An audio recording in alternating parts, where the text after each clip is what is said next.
Our job is to find the value of m and b to make this function continuous and differentiable. But before we talk about this function, I just want to mention that piecewise functions themselves don't lend themselves to be really pretty, like we sometimes get a bunch of breaks or sharp turns in the graph. So by figuring out these values of m and b, we can ensure that there are no breaks or sharp turns like this. And how do we do that? What we're going to do is we're going to take x equals 2, this is what I call junction point, and plug it into both pieces of the function. So plugging 2 in for x above gives me 2 squared times 3, which is 12, plus 7, and I need to set this equal to the same thing I get when I plug in 2 here.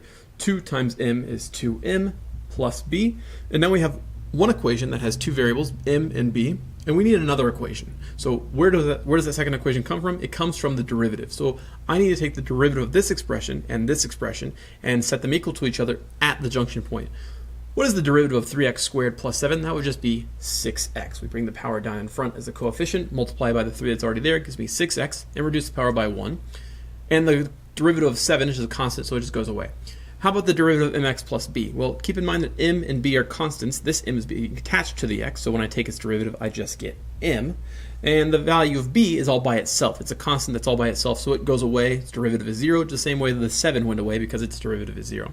So here we have 6x equals m, and don't forget, these two things need to agree at the value of x equals 2, because this is what I call the junction point. So I'm going to take this x equals 2 and plug it in for x down here. This gives me 6 times 2 is 12, and that tells me the value of m equals 12. Now that's our answer because all we were asked to do is find the value of m, but if I wanted to, I could plug m back into this equation to go find the value of b.